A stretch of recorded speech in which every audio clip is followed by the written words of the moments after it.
AI agents are one of the hottest topics in the AI field right now. If you're new to AI, all the rapidly emerging concepts can be confusing.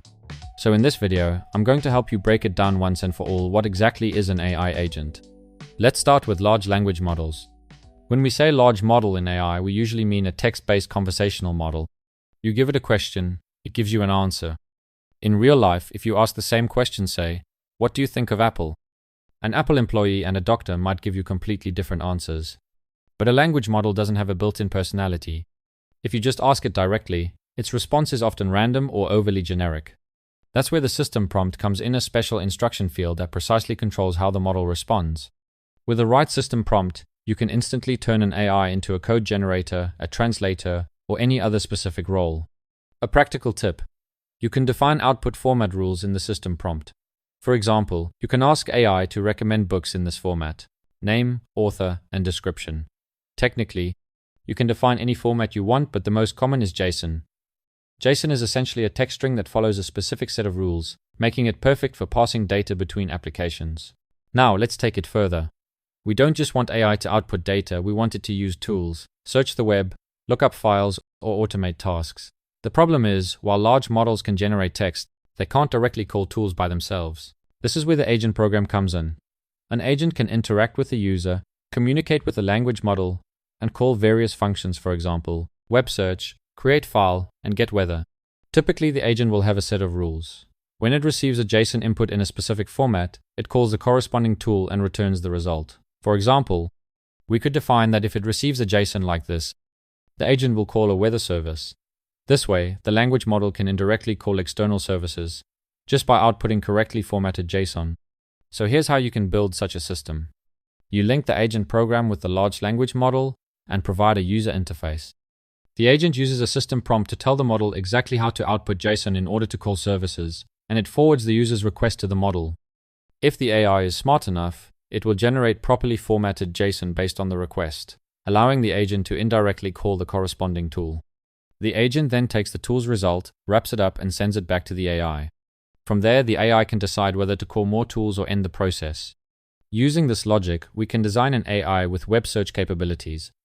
All we need is an agent program that supports two interfaces: web search for performing a web search, answer question for outputting the final answer to the user.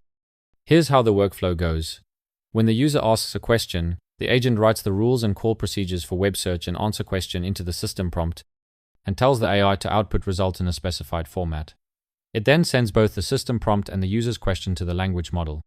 If the model decides a search is needed, it outputs a properly formatted web search request. The agent executes the search and sends the results back to the AI. The AI then uses that information to output an answer question request, which the agent presents to the user. And just like that, you've got an AI with web search functionality.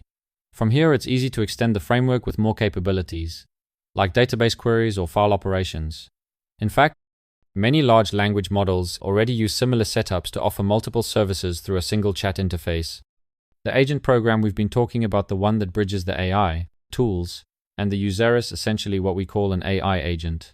Agent here is meant in the literal sense, a proxy acting on behalf of the AI to interact with the outside world. But this setup has a few challenges.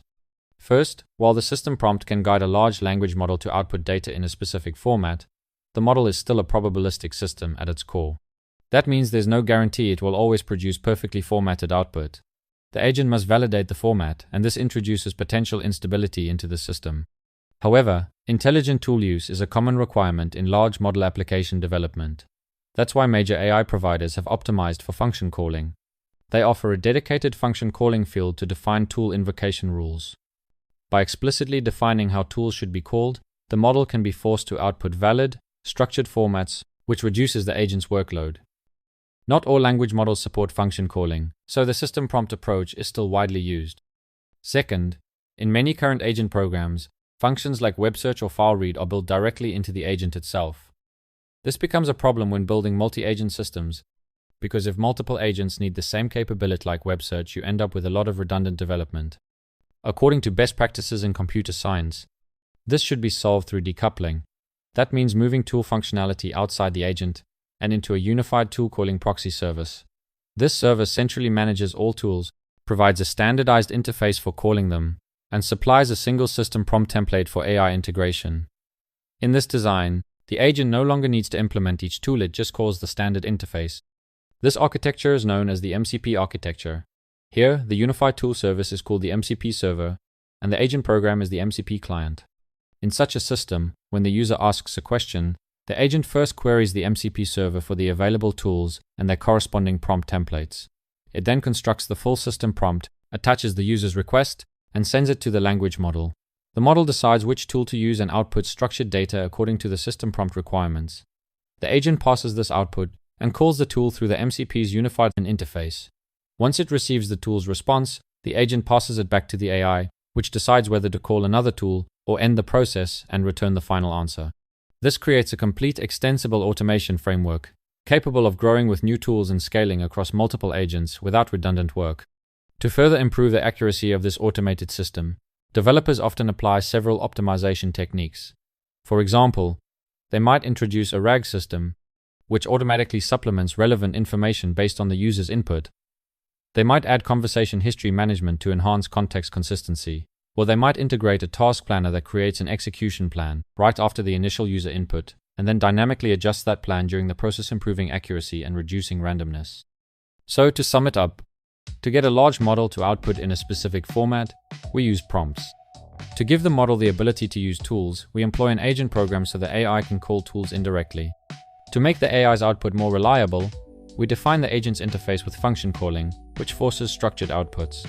To avoid duplicate functionality across agents, we package common tools into an MCP service that provides a unified interface for all agents, turning the agent program into an MCP client.